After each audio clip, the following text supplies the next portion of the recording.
ಶಾಲೆಯ ತರಗತಿಗಳಿಗೆ ಚಕ್ಕರ್ ಹೊಡೆಯುತ್ತಿದ್ದ, ಆ ಹರಿದ ಜೀನ್ಸ್ ಧರಿಸ್ತಿದ್ದ, ಫಾಸ್ಟ್ ಮೋಟಾರ್ ಸೈಕಲ್ಗಳ ಬಗ್ಗೆ ಅತಿಯಾದ ಹುಚ್ಚಿದ್ದ ಒಬ್ಬ ಯುವಕನನ್ನು ಕಲ್ಪಿಸ್ಕೊಳ್ಳಿ. ಅಂದ್ರೆ ಈಗ ಅದೇ ಬಂಡಾಯ ಮನೋಭಾವದ ಯುವಕನನ್ನು ಇಂದಿನ ಆಧುನಿಕ ಸಂದೇಹವಾದಿಗಳು ಅಥವಾ ತರ್ಕಬದ್ಧ ಚಿಂತಕರು ಏನಿದ್ದಾರೆ ಅವರು ಫಾಸ್ಟ್ ಫಾರ್ವರ್ಡ್ ಗುರು ಅಂತ ಕರೆಯುತ್ತಿದ್ದಾರೆ. ಹೌದು, ಇದು ಕೇಳೋಕೆ ಸ್ವಲ್ಪ ವಿಚಿತ್ರ ಅನಿಸಿದ್ರೂ ನಿಜ. ಖಂಡಿತ. ಇದೆಲ್ಲ ಹೇಗೆ ಸಾಧ್ಯವಾಯಿತು? ಅರುಂಧತಿ ಸುಬ್ರಹ್ಮಣ್ಯಂ ಅವರು ಬರೆದಿರುವ ಸದ್ಗುರು ಮೋರ್ ದ್ಯಾನ್ ಅ ಲೈಫ್ ಎಂಬ ಈ ಅದ್ಭುತ ಪುಸ್ತಕದ ಮೂಲಗಳಾಧಾರದ ಮೇಲೆ ನಾವು ಇಂದಿನ ಈ ಆಳವಾದ ವಿಶ್ಲೇಷಣೆಯನ್ನು ರೂಪಿಸಿದ್ದೇವೆ. ಒಬ್ಬ ಸಾಮಾನ್ಯ ನಾಸ್ತಿಕ ಎನ್ನಬಹುದಾದ ವ್ಯಕ್ತಿ ದಿಢೀರನೆ ಆಧ್ಯಾತ್ಮಿಕ ಗುರುವಾಗಿದ್ದು ಹೇಗೆ?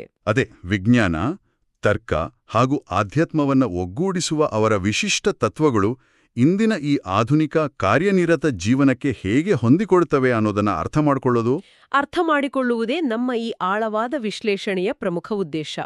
ಸರಿ, ಇದನ್ನ ಸ್ವಲ್ಪ ಬಿಡಿಸಿ ನೋಡೋಣ. ಖಂಡಿತ. ಈ ಮೂಲಗಳ ಒಳಹೊಕ್ಕು ನೋಡುವ ಪ್ರಯತ್ನದಲ್ಲಿ ನಮಗೆ ಎದುರಾಗುವ ಮೊದಲ ಚಿತ್ರಣವೇ ನಮ್ಮ ಸಾಮಾನ್ಯ ನಂಬಿಕೆಗಳನ್ನು ಬುಡಮೇಲು ಮಾಡುತ್ತದೆ. ಅಂದ್ರೆ ಸದ್ಗುರು ಅಥವಾ ಜಗ್ಗಿ ವಾಸುದೇವ ಅವರ ಆರಂಭಿಕ ಜೀವನವನ್ನು ನೋಡಿದ್ರೆ ಅವರು ಯಾರಿಗೂ ಒಬ್ಬ ಭವಿಷ್ಯದ ಗುರು ತರಹ ಕಾಣಿಸ್ತಾ ಇರಲಿಲ್ಲ. ನಿಜ. ಯಾರು ತಾನೇ ಊಹಿಸಲು ಸಾಧ್ಯ ಅಲ್ವಾ? ಅದೇ ತಾನೆ. ಅವರು ಮೋಟಾರ್ ಸೈಕಲ್ ಮೇಲೆ ಕುಳಿತು ವೇಗವಾಗಿ ಗಾಳಿ ಸೀಳಿಕೊಂಡು ಹೋಗುವಾಗ ಒಂದು ರೀತಿಯ ತೀವ್ರತೆಯನ್ನು ಅನುಭವಿಸ್ತಿದ್ರು ಅಂತ ಮೂಲಗಳು ಹೇಳ್ತವೆ. ಅದು ಕೇವಲ ಒಂದು ವಾಹನದ ವೇಗವಾಗಿರಲಿಲ್ಲ, ಅವರೊಳಗಿನ ಶಕ್ತಿಯ ಒಂದು ಅಭಿವ್ಯಕ್ತಿಯಾಗಿತ್ತು. ಓಹೋ, ಅಂದ್ರೆ ಆ ತೀವ್ರತೆಯೇ ಮುಂದೆ? ಹೌದು, ಆ ತೀವ್ರತೆಯೇ ಮುಂದೆ ಮೈಸೂರಿನ ಚಾಮುಂಡಿ ಬೆಟ್ಟದಲ್ಲಿ ಒಂದು ವಿಶಿಷ್ಟ ಅನುಭವಕ್ಕೆ ಕಾರಣವಾಯಿತು ಎನ್ನುತ್ತವೆ ನಾವು ವಿಶ್ಲೇಷಿಸುತ್ತಿರುವ ಮೂಲಗರು. ಆದ್ರೆ ಒಂದು ನಿಮಿಷ, ಇಲ್ಲಿ ನನಗೊಂದು ಪ್ರಶ್ನೆ ಇದೆ. ಗಂಟೆಗೆ 100 ಕಿಲೋಮೀಟರ್ ವೇಗದಲ್ಲಿ ಬೈಕ್ ಓಡಿಸ್ತಿದ್ದ ವ್ಯಕ್ತಿಗೆ ಚಾಮುಂಡಿ ಬೆಟ್ಟದ ಮೇಲೆ ಕೇವಲ ಒಂದು ಕಲ್ಲಿನ ಮೇಲೆ ಕುಳಿತಾಗ ದಿಢೀರನೆ ಬ್ರಹ್ಮಾಂಡದ ಸತ್ಯ ಅರ್ಥವಾಗಲು ಹೇಗೆ ಸಾಧ್ಯ? ಅದು ನೋಡೋಕೆ ದಿಢೀರಂತ ಅನಿಸುತ್ತೆ. ಅಂದ್ರೆ ನನಗೆ ಇದು ಸ್ವಲ್ಪ ವಿಚಿತ್ರ ಅನಿಸ್ತಿದೆ. ಬೈಕ್ ಓಡಿಸುವಾಗ ಸಿಗುವ ಆ ಎಡ್ರಿನಲಿನ್ ರಶ್ ಏನಾದರೂ ಅವರ ಮೆದುಳಿನಲ್ಲಿ ಒಂದು ರೀತಿಯ ಇಲ್ಯೂಷನ್ ಅಂದ್ರೆ ಭ್ರಮೆ ಸೃಷ್ಟಿಸಿತ್ತೆ, ಅಥವಾ ಇದೇನಾದರೂ ಹೈ ಸ್ಪೀಡ್ ಡ್ರೈವಿಂಗಿಂದ ಮೆಡಿಟೇಷನ್ಗೆ ಗೇರ್ ಬದಲಾಯಿಸಿದಂತೆ ಇತ್ತೆ? ಮೇಲ್ನೋಟಕ್ಕೆ ಇದು ಅಡ್ರಿನಲಿನ್ ರಶ್ ಅಥವಾ ಭ್ರಮೆ ಅಂತ ಅನ್ಸೋದು ಸಹಜ. ಆದರೆ ಅಲ್ಲಿ ನಡೆದ ಪ್ರಕ್ರಿಯೆಯನ್ನು ನಾವು ಸೂಕ್ಷ್ಮವಾಗಿ ಗಮನಿಸಬೇಕು. ಚಾಮುಂಡಿ ಬೆಟ್ಟದ ಮೇಲೆ ಕುಳಿತಿದ್ದಾಗ ಅವರಿಗೆ ಸಮಯ ಮತ್ತು ಸ್ಥಳ ಅಂದ್ರೆ ಆ ಟೈಮ್ ಮತ್ತು ಸ್ಪೇಸ್ ಸಂಪೂರ್ಣವಾಗಿ ಅದಲು ಬದಲಾದಂತೆ ಅನುಭವ ಆಯಿತು. ಟೈಮ್ ಮತ್ತು ಸ್ಪೇಸ್ ಅದಲು ಬದಲಾಯಿತಾ? ಹೌದು. ನಾನು ಎಂಬ ಅಸ್ಮಿತೆ ಎಲ್ಲಿ ಕೊನೆಗೊಳ್ಳುತ್ತದೆ ಮತ್ತು ಪ್ರಪಂಚ ಎಲ್ಲಿ ಶುರುವಾಗುತ್ತದೆ ಎಂಬ ಭೇದವೇ ಅಳಿಸಿಯೋಯಿತು ಎನ್ನುತ್ತಾರೆ ಸದ್ಗುರು. ಅವರೊಳಗಿದ್ದ ಅದೇ ತೀವ್ರತೆ ಮತ್ತು ಶಕ್ತಿ ಹೊರಗಿನ ಭೌತಿಕ ವೇಗದ ಕಡೆಗೆ ಹೋಗುವ ಬದಲು ಒಳಗಿನ ಅರಿವಿನ ಕಡೆಗೆ ತಿರುಗಿತು. ಆಹಾ, ಅಂದ್ರೆ ಆ ಎನರ್ಜಿ ಬೇರೆ ಕಡೆ ಚಾನಲೈಸ್ ಆಯಿತು. ಎಕ್ಸಾಕ್ಟ್ಲಿ. ಇದಕ್ಕಾಗಿಯೇ ಅವರು ಯಾವುದೇ ಪವಿತ್ರ ಗ್ರಂಥಗಳನ್ನು ಓದಿಲ್ಲವಾದ್ದರಿಂದ ತಮ್ಮನ್ನು ತಾವು ಅಶಿಕ್ಷಿತ ಗುರು ಅಂತ ಕರೆದುಕೊಳ್ಳುತ್ತಾರೆ. ಅವರ ಜ್ಞಾನ ಅಕ್ಷರಗಳಿಂದ ಬಂದದ್ದಲ್ಲ, ಈ ಜೀವಂತ ಅನುಭವದಿಂದ ಬಂದದ್ದು. ಅಂದ್ರೆ ಅವರು ನಮ್ಮ ಪಾರಂಪರಿಕ ಗುರುವಿನ ವ್ಯಾಕರಣಕ್ಕೆ ಒಳಪಡುವವರೇ ಅಲ್ಲ. ಆದ್ರೆ ಇಲ್ಲಿ ನಿಜಕ್ಕೂ ಕುತೂಹಲಕಾರಿಯಾದ ಅಂಶ ಏನಂದ್ರೆ ಅವರ ಈ ಅನುಭವವು ಮನುಷ್ಯನ ಅಸ್ತಿತ್ವದ ಬಗ್ಗೆಯೇ ಒಂದು ಹೊಸ ದೃಷ್ಟಿಕೋನವನ್ನು ನೀಡುತ್ತದೆ. ಖಂಡಿತ. ಅದನ್ನೇ ಅವರು ಮತ್ತೆ ಮತ್ತೆ ಒತ್ತಿ ಹೇಳೋದು ಅಲ್ವಾ? ಮನುಷ್ಯರು ಭೌತಿಕ ಜಗತ್ತಿನಲ್ಲಿ ಆಧ್ಯಾತ್ಮವನ್ನು ಹುಡುಕುತ್ತಿರುವವರಲ್ಲ, ಬದಲಾಗಿ ನಾವೆಲ್ಲರೂ ಮೂಲತಃ ಆಧ್ಯಾತ್ಮಿಕ ಜೀವಿಗಳು, ಕೇವಲ ಭೌತಿಕ ಜಗತ್ತಿನಲ್ಲಿ ಸ್ವಲ್ಪ ಸಮಯ ಆಟವಾಡುತ್ತಿದ್ದೇವೆ ಎನ್ನುವ ಅವರ ಮಾತು ನಿಜಕ್ಕೂ ನಮ್ಮ ಯೋಚನಾ ಲಹರಿಯನ್ನೇ ತಲೆಕೆಳಗಾಗಿಸುತ್ತದೆ ಅಲ್ವೇ? ಹೌದು. ಈ ಕಲ್ಪನೆಯೇ ಸದ್ಗುರುಗಳನ್ನು ಇಂದಿನ ಆಧುನಿಕ ನಗರವಾಸಿಗಳಿಗೆ ಹತ್ತಿರವಾಗಿಸುವುದು. ನಾವು ಪುಸ್ತಕದ ಲೇಖಕಿ ಅರುಂಧತಿ ಸುಬ್ರಹ್ಮಣ್ಯಂ ಅವರ ಹಿನ್ನೆಲೆಯನ್ನೇ ನೋಡಬಹುದು. ಹೌದು, ಅವರೊಬ್ಬರು ಅಪ್ಪಟ ನಗರವಾಸಿಯಲ್ವಾ? ಹೌದು. ಅವರು ಯಾವುದೇ ದೇವರನ್ನೋ ಅಥವಾ ಗುರುಗಳನ್ನೋ ಕಣ್ಮುಚ್ಚಿ ನಂಬುತ್ತಿದ್ದವರಲ್ಲ. ಅವರು ಪುಸ್ತಕಗಳು, ಮನೋವೈದ್ಯರು ಮತ್ತು ತರ್ಕವನ್ನು ಅಂದ್ರೆ ಲಾಜಿಕ್ ಅನ್ನು ಮಾತ್ರ ನಂಬುತ್ತಿದ್ದ ಅಪ್ಪಟ ಸಂದೇಹವಾದಿ. ಆದ್ರೂ ಅವರು ಸದ್ಗುರುಗಳತ್ತ ಆಕರ್ಷಿತರಾಗ್ತಾರೆ. ಅದೇ ಇಲ್ಲಿನ ವಿಶೇಷ. ಇದಕ್ಕೆ ಪ್ರಮುಖ ಕಾರಣ ಎಂದರೆ ಸದ್ಗುರುಗಳು ಬಳಸುವ ಆ ತರ್ಕಬದ್ಧವಾದ ಭಾಷೆ. ಅವರು ಕುರುಡು ನಂಬಿಕೆಯನ್ನು ಎಂದಿಗೂ ಪ್ರೋತ್ಸಾಹಿಸುವುದಿಲ್ಲ. ಬದಲಾಗಿ ತರ್ಕವನ್ನು ಬಳಸಿ ಮನುಷ್ಯನ ಅಹಂಕಾರವನ್ನು, ಆ ಒಂದು ಭ್ರಮೆಯನ್ನು ಕಳಚುತ್ತಾರೆ. ಆ ಭ್ರಮೆಯ ಬಗ್ಗೆ ಹೇಳೋದಾದ್ರೆ ನನಗೀಗ ಆ ಮ್ಯಾಡ್ ಕೌ ಕಾಯಿಲೆಯ ಉದಾಹರಣೆ ನೆನಪಿಗೆ ಬರ್ತದೆ. ಓ, ಆ ಜೋಕ್. ಹೌದು. ಪುಸ್ತಕದಲ್ಲಿ ಬರುವ ಆ ಹುಲ್ಲುಗಾವಲಿನಲ್ಲಿ ಮೇಯುತ್ತಿರುವ 2 ಹಸುಗಳ ಕಥೆ. ಒಂದು ಹಸು ಮತ್ತೊಂದಕ್ಕೆ, ಈ ಮ್ಯಾಡ್ ಕೌ ಕಾಯಿಲೆಯ ಬಗ್ಗೆ ನಿನ್ನ ಅಭಿಪ್ರಾಯವೇನು, ಇದು ಎಲ್ಲೆಡೆ ಹರಡುತ್ತಿದೆಯಂತ ಅಂತ ಕೇಳ್ತದೆ. ಅದಕ್ಕೆ ಆ 2ನೇ ಹಸು ಬಹಳ ಕೂಲಾಗಿ, ನನಗೇನು ಚಿಂತೆ, ನಾನೊಂದು ಪೆಂಗ್ವಿನ್ ಅಂತ ಉತ್ತರಿಸ್ತದೆ. ಹೌದು, ಇದು ಕೇಳಲು ಬಹಳ ತಮಾಷೆಯಾಗಿದ್ರೂ ಮನುಷ್ಯರ ಪ್ರಸ್ತುತ ಸ್ಥಿತಿಗೆ ಹಿಡಿದ ಕನ್ನಡಿಯಾಗಿದೆ. ಮನುಷ್ಯರು ನೈಜತೆಯಿಂದ ಎಷ್ಟು ದೂರ ಹೋಗಿದ್ದಾರೆ ಎಂದರೆ, ತಾವು ಮನುಷ್ಯರು ಎನ್ನುವುದನ್ನೇ ಮರೆತು ಬೇರೇನೋ ಭ್ರಮಾಲೋಕದಲ್ಲಿ ಬದುಕುತ್ತಿದ್ದಾರೆ. ಇದು ನಮ್ಮ ಇಂದಿನ ಡಿಜಿಟಲ್ ಜಗತ್ತಿಗೆ ಹೇಳಿ ಮಾಡಿಸಿದಂತಿದೆ. ಅಂದ್ರೆ ಮನೆಯಲ್ಲಿ ಬೆಂಕಿ ಬಿದ್ದಿದ್ರೂ ಅದ್ರ ಬಗ್ಗೆ ಚಿಂತಿಸದೆ ಸ್ಮಾರ್ಟ್ಫೋನ್ನಲ್ಲಿ ಸುಮ್ನೆ ಡೂಮ್ ಸ್ಕ್ರೋಲಿಂಗ್ ಮಾಡ್ತಾ ಕೂರುವ ಜನರಂತೆ. ಖಂಡಿತ. ಇದೇ ಭ್ರಮೆಯನ್ನು ಒಡೆಯಲು ಸದ್ಗುರುಗಳು ನಂಬಿಕೆಯನ್ನು ಬಿಲೀಫ್ ಅನ್ನು ತೀವ್ರವಾಗಿ ವಿರೋಧಿಸ್ತಾರೆ. ನಂಬಿಕೆಯನ್ನೇ ವಿರೋಧಿಸ್ತಾರಾ? ಹೌದು. ಅವರ ಪ್ರಕಾರ ನೀವು ಒಂದನ್ನು ಕುರುಡಾಗಿ ನಂಬಿಬಿಟ್ರೆ ನಿಮ್ಮ ಮೆದುಳಿನ ಬಾಗಿಲು ಮುಚ್ಚೋಗ್ತದೆ. ನನಗೆ ತಿಳಿದಿಲ್ಲ ಅಂತ ಪ್ರಾಮಾಣಿಕವಾಗಿ ಒಪ್ಪಿಕೊಳ್ಳುವುದೇ ಯಾವುದೇ ಹುಡುಕಾಟದ ಮೊದಲ ಹೆಜ್ಜೆ ಎನ್ನುತ್ತಾರೆ. ಆದ್ರೆ ನೋಡಿ, ಇದು ನೋಡಲು ಯಾವುದೇ ಸುಳುಳು ಭರವಸೆಗಳನ್ನು ನೀಡದೆ ಕೇವಲ ಕಟು ಸತ್ಯವನ್ನು ಹೇಳುವ ಒಬ್ಬ ಆಧುನಿಕ ಲೈಫ್ ಕೋಚ್ ಅನ್ನು ಭೇಟಿಯಾದಂತಿದೆ. ಇವರಿಗೂ ಮತ್ತೊಬ್ಬ ಪ್ರೇರಣಾದಾಯಕ ಭಾಷಣಕಾರನಿಗೂ ಮೋಟಿವೇಶನಲ್ ಸ್ಪೀಕರ್ಗೂ ಇರುವ ವ್ಯತ್ಯಾಸವೇನು? ಇದು ಬಹಳ ಮುಖ್ಯವಾದ ಪ್ರಶ್ನೆ. ಲೈಫ್ ಕೋಚ್ಗಳು ಸಾಮಾನ್ಯವಾಗಿ ಭೌತಿಕ ಜಗತ್ತಿನಲ್ಲಿ ಯಶಸ್ಸನ್ನು ಹೇಗೆ ಗಳಿಸುವುದು, ಉತ್ಪಾದಕತೆಯನ್ನು ಹೇಗೆ ಹೆಚ್ಚಿಸುವುದು ಅಂತ ಹೇಳಿಕೊಡ್ತಾರೆ.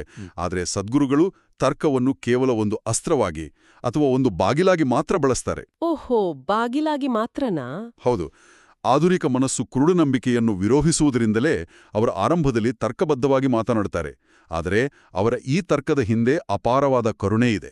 ಅಂದ್ರೆ ಕೇವಲ ಲಾಜಿಕ್ ಮಾತ್ರ ಅಲ್ಲ. ಖಂಡಿತ ಅಲ್ಲ. ಮೂಲಗಳಲ್ಲಿ ಉಲ್ಲೇಖಿಸಿರುವ ಆ ಒಂದು ಘಟನೆಯನ್ನು ನಾವಿಲ್ಲಿ ನೆನಪಿಸಿಕೊಳ್ಳಬಹುದು. ಮರಣದಂಡನೆ ಶಿಕ್ಷೆಗೊಳಗಾದ ಕೈದಿಯೊಬ್ಬನನ್ನು ಸದ್ಗುರುಗಳು ಭೇಟಿಯಾದಾಗ ಆ ಘಟನೆ, ಹೌದು, ಓದಿದ್ದೀನಿ. ಆತನ ಹಿನ್ನೆಲೆಯನ್ನು ಲೆಕ್ಕಿಸದೆ ಅತ್ಯಂತ ಪ್ರೀತಿಯಿಂದ ಆತನನ್ನು ತಬ್ಬಿಕೊಳ್ಳುತ್ತಾರೆ. ಯಾವ ತರ್ಕವೂ ಅಲ್ಲಿ ಕೆಲಸ ಮಾಡುವುದಿಲ್ಲ. ಅಲ್ಲಿರುವುದು ಕೇವಲ ಮನುಷ್ಯನ ಬಗ್ಗೆ ಇರುವ ಮೂಲಭೂತ ಪ್ರೇಮ ಅಷ್ಟೇ. ತರ್ಕ ಕೇವಲ ಒಂದು ಬಾಗಿಲು, ಅದರ ಒಳಗಿರುವುದು ಪ್ರೇಮ ಎಂಬ ವಿಚಾರ ನಿಜಕ್ಕೂ ಅದ್ಭುತವಾಗಿದೆ. ಆದ್ರೆ ಅವರು ತರ್ಕದಿಂದ ವಿಜ್ಞಾನದ ಕಡೆಗೆ ಜಿಗಿಯುವ ಪರಿ ಇದೆಯಲ್ಲ, ಅದು ಇನ್ನಷ್ಟು ರೋಚಕ ಅನ್ಸುತ್ತೆ ನನ್ಗೆ. ಹೌದು. ವಿಜ್ಞಾನ ಮತ್ತು ಆಧ್ಯಾತ್ಮವನ್ನು ಅವರು ಬೇರೆ ಬೇರೆಯಾಗಿ ನೋಡುವುದೇ ಇಲ್ಲ. ಅದೇ ತಾನೆ. ಅವರು ಬಳಸುವ ಆ ಇನ್ನರ್ನೆಟ್ ಪದವನ್ನೇ ತಗೊಳ್ಳಿ. ಜಗತ್ತಿನ ಮಾಹಿತಿಯನ್ನು ಪಡೆಯಲು ನಾವು ಹೇಗೆ ಇಂಟರ್ನೆಟ್ ಬಳಸುತ್ತೇವೆಯೋ ಹಾಗೆಯೇ ಪ್ರಜ್ಞೆಯ ಕಾನ್ಷಿಯಸ್ನೆಸ್, ಜಗತ್ತಿನಲ್ಲಿ ಈವರೆಗೆ ನಡೆದಿರುವ ಎಲ್ಲವನ್ನೂ ಅರಿಯಲು ಒಂದು ಇನ್ನರ್ನೆಟ್ ಇದೆ ಎನ್ನುತ್ತಾರೆ. ಎಕ್ಸಾಕ್ಟ್ಲಿ. ಬಹಳ ಸುಂದರವಾದ ಹೋಲಿಕೆ ಇದು ಅಲ್ವಾ? ನಾವು ಸ್ಮಾರ್ಟ್ಫೋನ್ ಹಿಡಿದುಕೊಂಡು ಹೊರಗಡೆ ವೈಫೈ ಸಿಗುತ್ತದೆಯೇ ಅಂತ ಹುಡುಕಿಕೊಂಡು ಓಡಾಡ್ತಿರ್ತೇವೆ. ಆದ್ರೆ ಅವರ ಹೇಳುವ ಪ್ರಕಾರ ನಮ್ಮ ಬೆನ್ನುಮೂಳೆಯೇ ಬ್ರಹ್ಮಾಂಡದ ಮೇನ್ ಫ್ರೇಮ್ಗೆ ಕನೆಕ್ಟ್ ಆಗಿರುವ ಒಂದು ಇನ್ಬಿಲ್ಟ್ ಫೈಬರ್ ಆಪ್ಟಿಕ್ ಕೇಬಲ್ ಇದ್ದಂತೆ ಎನ್ನಬಹುದಾ? ಈ ಹೋಲಿಕೆ ಈ ವಿಚಾರವನ್ನು ಬಹಳ ನಿಖರವಾಗಿ ವಿವರಿಸುತ್ತದೆ.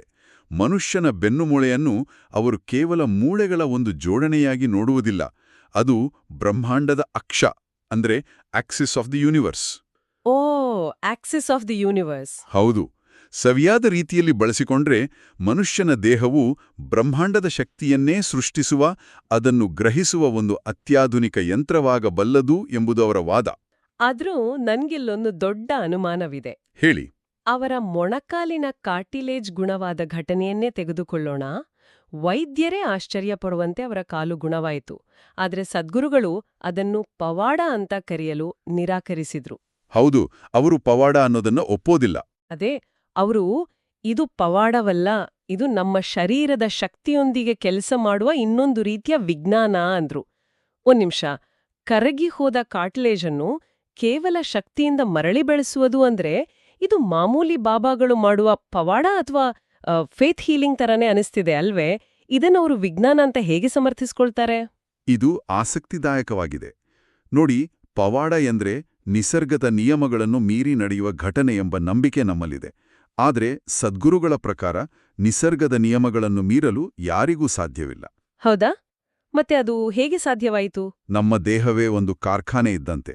ನಾವು ತಿನ್ನುವ ಆಹಾರವನ್ನು ರಕ್ತ, ಮಾಂಸ ಮತ್ತು ಮೂಳೆಯನ್ನಾಗಿ ಪರಿವರ್ತಿಸುವ ಆ ತಂತ್ರಜ್ಞಾನ ಈಗಾಗಲೇ ನಮ್ಮ ದೇಹದೊಳಗಿದೆ. ಅಂದ್ರೆ ಆ ಟೆಕ್ನಾಲಜಿ ನಮ್ಮಲ್ಲೇ ಇದೆ. ಹೌದು.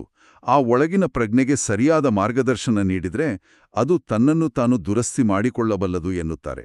ಇದು ನಾವಿನ್ನೂ ಸಂಪೂರ್ಣವಾಗಿ ಅರ್ಥ ಮಾಡಿಕೊಳ್ಳದ ಒಂದು ಅತ್ಯಾಧುನಿಕ ಭೌತಶಾಸ್ತ್ರವಿದ್ದಂತೆ. ಓಹೋ, ಅಂದ್ರೆ ಇದು ದೇಹದ ಮೂಲ ಪ್ರೋಗ್ರಾಮಿಂಗ್ ಅನ್ನು ರೀಕೋಡ್ ಮಾಡಿದಂತೆ ಆಯ್ತು. ಹೌದು, ಸರಿಸುಮಾರು ಹಾಗೆಯೇ.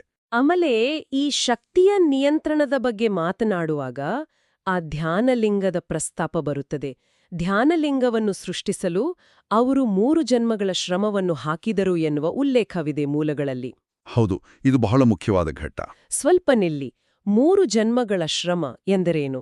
ಇದು ಅಕ್ಷರಶಃ ಪುನರ್ಜನ್ಮದ ಬಗ್ಗೆ ಮಾತನಾಡುತ್ತಿದೆಯಾ ಅಥವಾ ಅಲ್ಲಿ ಹಾಕಿದ ಅಗಾಧವಾದ ಶಕ್ತಿಯನ್ನು ವಿವರಿಸುವ ಒಂದು ರೂಪಕವೇ? ಮತ್ತು ಆ ಪ್ರಾಣ ಪ್ರತಿಷ್ಠಾಪನೆ ಮಾಡುವಾಗ ಶಿಷ್ಯರ ವೈಯಕ್ತಿಕ ಅಸ್ಮಿತೆಯನ್ನು ಕರಗಿಸಿದರು ಎನ್ನುತ್ತಾರೆ. ದಯವಿಟ್ಟು ಇದನ್ನು ಸ್ವಲ್ಪ ಸರಳವಾಗಿ ಒಬ್ಬ 5 ವರ್ಷದ ಮಗುವಿಗೆ ವಿವರಿಸುವಂತೆ ಹೇಳಬಹುದೇ? ಈ ವೈಯಕ್ತಿಕ ಅಸ್ಮಿತೆಯನ್ನು ಕರಗಿಸುವುದು ಎಂದರೆ ನಿಜಕ್ಕೂ ಅಲ್ಲಿ ಏನಾಯಿತು?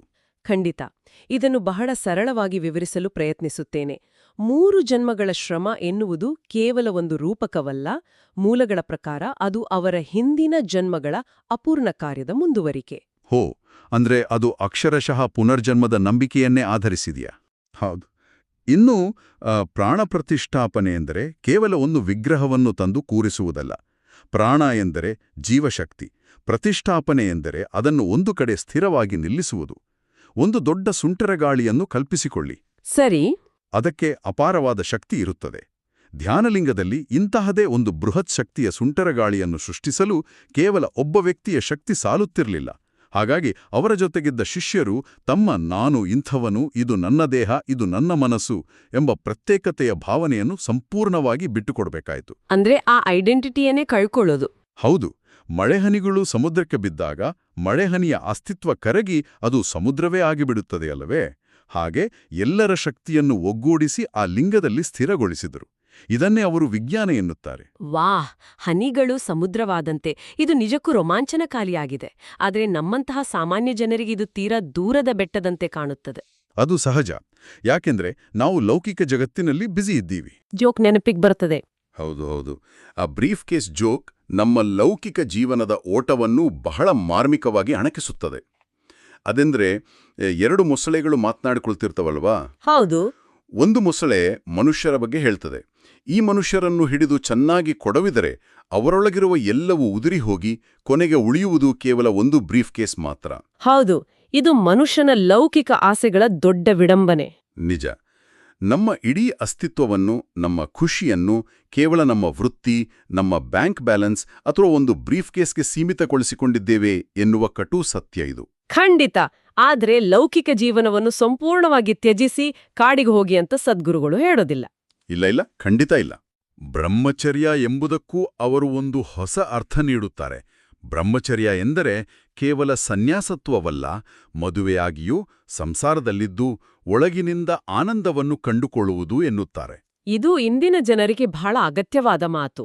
ಹೌದು. ದೈನಂದಿನ ಜೀವನಕ್ಕೆ ಅವರು ನೀಡುವ ಅತಿ ಮುಖ್ಯವಾದ ಸಲಹೆ ಎಂದರೆ ತೊಡಗಿಸಿಕೊಳ್ಳಿ, ಆದರೆ ಸಿಕ್ಕಿ ಹಾಕಿಕೊಳ್ಳಬೇಡಿ. ಅಂದ್ರೆ ಇನ್ವಾಲ್ವ್ಮೆಂಟ್ ವಿದೌಟ್ ಎಂಟ್ಯಾಂಗಲ್ಮೆಂಟ್. ನೀವು ಮಾಡುವ ಪ್ರತಿಯೊಂದು ಕೆಲಸದಲ್ಲೂ ಸಂಪೂರ್ಣವಾಗಿ ತೊಡಗಿಸಿಕೊಳ್ಳಿ, ಆದರೆ ಅದರ ಫಲಿತಾಂಶಕ ಬಗ್ಗೆ ಅಥವಾ ಅದರ ಮೇಲಿನ ವ್ಯಾಮೋಹದಲ್ಲಿ ನಿಮ್ಮನ್ನು ನೀವು ಕಳ್ಕೊಳ್ಳಬೇಡಿ. ಆದರೆ ಪ್ರಾಮಾಣಿಕವಾಗಿ ಹೇಳಿ, ತಿಂಗಳ ಕೊನೆಗೆ EMI ಕಟ್ಟುವ ಟೆನ್ಷನ್ ಇರುವಾಗ, ಬಾಸ್ ಜೊತೆ ಜಗಳವಾದಾಗ ಈ ತೊಡಗಿಸಿಕೊಂಡು ಸಿಕ್ಕಿ ಹಾಕಿಕೊಳ್ಳದಿರಲು ನಿಜಕ್ಕೂ ಹೇಗೆ ಸಾಧ್ಯ? ಅದು ಪ್ರಾಕ್ಟಿಕಲ್ ಆಗಿ ಕಷ್ಟ ಅನ್ಸುತ್ತೆ. ಅದೇ, ಇದು ಕೇವಲ ಪುಸ್ತಕದ ಬದನೆಕಾಯಿ ಅನ್ಸುವುದಿಲ್ಲೇ. ಉಸಿರಾಟದ ಮೂಲಕವೇ ನಾವು ವೈನಿನಿಂದ ಡಿವೈನ್ಗೆ ಬದಲಾಗುವ ಅಮಲನ್ನು ಹೊಂದಬಹುದು ಎನ್ನುತ್ತಾರೆ. ಆದರೆ ಆ ಟೆನ್ಷನ್ನಲ್ಲಿ ಉಸಿರಾಡಲು ಕೂಡ ನೆನಪಿರುವುದಿಲ್ವಲ್ಲ? ಇದು ಪ್ರತಿಯೊಬ್ಬ ಆಧುನಿಕ ಮನುಷ್ಯನ ಪ್ರಶ್ನೆ. ಇದಕ್ಕೆ ಉತ್ತರವಾಗಿ ಸದ್ಗುರುಗಳು ಹೇಳುವ ಮಾತು ಬಹಳ ಆಳವಾಗಿದೆ. ಬೆಳವಣಿಗೆ ಎಂಬುದು ಹೇಗಿದ್ರೂ ಆಗುತ್ತದೆ. ನೀವು ಇಷ್ಟಪಟ್ಟು ಬೆಳೆದರೆ ಅದು ಪ್ರೀತಿ, ಇಷ್ಟವಿಲ್ಲದೆ ಒತ್ತಾಯದಿಂದ ಬೆಳೆದರೆ ಅದು ಅತ್ಯಾಚಾರ. ಓ, ಇದು ಬಹಳ ಸ್ಟ್ರಾಂಗ್ ಆದ ಹೋಲಿಕೆ. ಹೌದು. ಅಂದರೆ ಜೀವನದ ಸವಾಲುಗಳು, EMI, ಡೆಡ್ಲೈನ್ಗಳು ಬಂದೇ ಬರುತ್ತವೆ. ಅವನ್ನು ನಾವು ಆನಂದದಿಂದ, ಸ್ವೀಕಾರ ಭಾವದಿಂದ ಎದುರಿಸಿದರೆ ಅದು ನಮ್ಮ ಬೆಳವಣಿಗೆಗೆ ದಾರಿಯಾಗುತ್ತದೆ, ಇಲ್ಲದಿದ್ದರೆ ಅದು ನರಕವಾಗುತ್ತದೆ. ಅರ್ಥವಾಯಿತು. ತೊಡಗಿಸಿಕೊಳ್ಳುವುದು ಎಂದರೆ ನಿಮ್ಮ ಗಮನವನ್ನು ಕೇವಲ ಆ ಕ್ಷಣದ ಕೆಲಸದ ಮೇಲಿಡುವುದು ಮತ್ತು ಅದರ ಪರಿಣಾಮಗಳ ಬಗ್ಗೆ ಅತಿಯಾಗಿ ಯೋಚಿಸಿ ಮೆದುಳನ್ನು ದಣಿಸದಿರುವುದು. ಅಂದ್ರೆ ನಾವು ಜೀವನವನ್ನು ನೋಡುವ ದೃಷ್ಟಿಕೋನ ಬದಲಾಗಬೇಕು. ಬ್ರಹ್ಮಾಂಡವು ನಾವು ಆಟವಾಡಲು ಇರುವ ಒಂದು ಖಾಲಿ ಚಿಪ್ಪು ಅಂದ್ರೆ ಎಂಟಿ ಶೆಲ್ ಎನ್ನುವ ಅವರ ಮಾತು ಇಲ್ಲಿ ಪ್ರಸ್ತುತವಾಗುತ್ತದೆ. ಖಂಡಿತ. ನಾವು ಜೀವನವನ್ನು ಅತಿಯಾದ ಗಂಭೀರತೆಯಿಂದ ನೋಡಬಾರದು. ಜೀವನವನ್ನು ಆಟದಂತೆ ಪ್ಲೇಫುಲ್ ಆಗಿ ನೋಡಬೇಕು. ನಾವು ಗಂಭೀರರಾದಷ್ಟೂ ಜೀವನದ ನೈಜ ಸೌಂದರ್ಯವನ್ನು ಕಳೆದುಕೊಳ್ಳುತ್ತೇವೆ. ಎಕ್ಸಾಕ್ಟ್ಲಿ. ಜೀವನವನ್ನು ಒಂದು ಆಟವಾಗಿ ಸ್ವೀಕರಿಸಿದಾಗ ಗೆಲುವು ಸೋಲುಗಳೆರಡೂ ಕೇವಲ ಆಟದ ಭಾಗಗಳಾಗ್ತವೆ. ಆಧ್ಯಾತ್ಮ ಎಂದ್ರೆ ಕಣ್ಣು ಮುಚ್ಕೊಂಡು ಕೂರೋದಲ್ಲ, ಕಣ್ಣು ತೆರೆದು ಜೀವನದ ಪ್ರತಿಯೊಂದು ಕ್ಷಣವನ್ನು 100ರಷ್ಟು ಜೀವಂತಿಕೆಯಿಂದ ಅನುಭವಿಸೋದು. ಇದು ಬಹಳ ಸುಂದರವಾದ ವಿವರಣೆ. ಹೌದು. ನಮ್ಮ ದೈನಂದಿನ ಜೀವನದಲ್ಲೇ ಕಚೇರಿಯ ಕೆಲಸದ ನಡುವೆಯೂ ಈ ಅರಿವಿನ ಸ್ಥಿತಿಯನ್ನು ಕಾಯ್ದುಕೊಳ್ಳಬಹುದು ಎಂಬುದೇ ಈ ಪುಸ್ತಕದ ಮತ್ತು ಸದ್ಗುರುಗಳ ಸಂದೇಶದ ಒಟ್ಟು ಸಾರಾಂಶ ಅಂತ ಹೇಳಬಹುದು. ನಿಜ. ಈ ಸಂಪೂರ್ಣ ಚರ್ಚೆಯನ್ನು ಕ್ರೋಢೀಕರಿಸುವುದಾದರೆ, ಸದ್ಗುರುಗಳ ಮಾರ್ಗವು ಜೀವನವನ್ನು ತ್ಯಜಿಸುವುದಲ್ಲ, ಬದಲಾಗಿ ಜೀವನವನ್ನು ಸಂಪೂರ್ಣವಾಗಿ ಆಚರಿಸುವುದು. ಅವರು ನಂಬಿಕೆಗಳಿಂದ ಹೊರಬಂದು ಅನ್ವೇಷಕರಾಗಲು ಪ್ರೇರೇಪಿಸುತ್ತಾರೆ. ಹೌದು.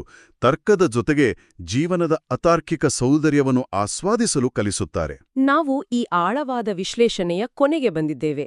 ಈ ಎಲ್ಲ ಮೂಲಗಳನ್ನು ಪರಿಶೀಲಿಸಿದ ನಂತರ ನಾವೆಲ್ಲರೂ ಯೋಚಿಸಬೇಕಾದ, ಆದರೆ ಈ ಚರ್ಚೆಯಲ್ಲಿ ನೇರವಾಗಿ ಬರಾದ ಒಂದು ಕುತೂಹಲಕಾರಿ ವಿಷಯವಿದೆ. ಅದೇನು ಅಂತ ಹೇಳಿ?